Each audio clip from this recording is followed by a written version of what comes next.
বানাবো পমফ্রেট মাছ আলু আর বেগুন দিয়ে।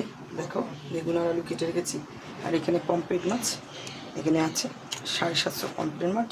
কড়াইতে তেল গরম করতে দিয়েছে, চলো দেখতে থাকো কীভাবে করি।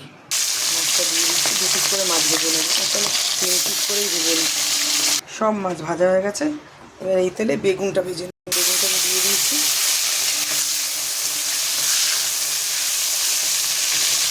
বেগুনটা তুলে নিয়ে নেবো, এর আলগা ভাজা করে তুলে নেব। এই তেলে দিয়ে দেবো কালো জিরে আর কাঁচা লঙ্কা,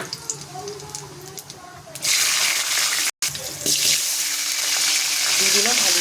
এখানে নিয়েছি একটু নুন, হলুদ আর একটু লঙ্কার গুঁড়ো, দিয়ে দেবো এটাকে। আর এর মধ্যে দিয়ে দেবো একটু স্লাইড জল। এটা কিন্তু আরও মশলা পড়বে, সেটা লাস্টে।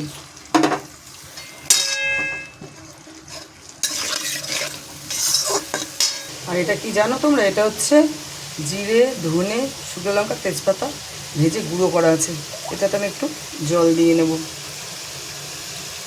জল দিয়ে ভিজিয়ে রাখবো।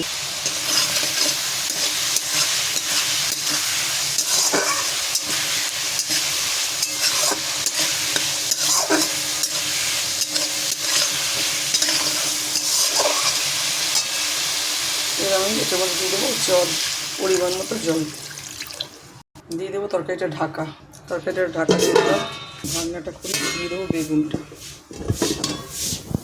ঢাকা টকবক করে পড়ছে, দিয়ে দেবো বেগুনটা। কালারটা কিন্তু দারুণ এসছে ঝোলে।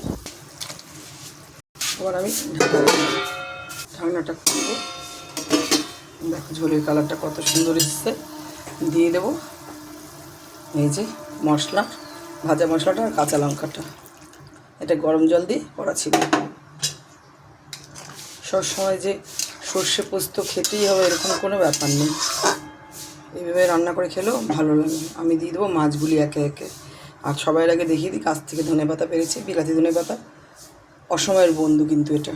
চলো এটাও দিয়ে দেবো, দিয়ে দেবো সব মাছগুলি একে একে, সব মাছ। দেখুন ঝোলের কালারটা কত সুন্দর হয়েছে। ভাজা মশলা দিলে যে রান্না কালো হবে এরকম কোনো ব্যাপার নেই, রান্নাটা মনোযোগ দিয়ে করতে হবে তবেই। দেখো এবার একটু ঢাকা দিয়ে দেবো, আর একটু তারপর নামিয়ে নেব। হয়ে গেছে, ঢাকনাটা খুলেছি, দেখো হয়ে গেছে ঝোলটা।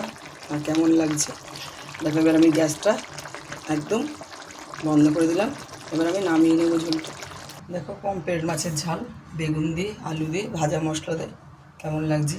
আর অবশ্যই ভিডিওটি কেমন লাগলো কেউ কমেন্টে জানাতে ভুলো না। আর অবশ্যই বাড়িতে এইভাবে বানিয়ে খাবে। সর্ষে পোস্ত দিলে সব মাছের ঝোলই ভালো হয় না, এমনিও খাওয়া যায়। চলো টাটা, ভিডিওটা ভালো লাগলে শেয়ার অবশ্যই করে দিও।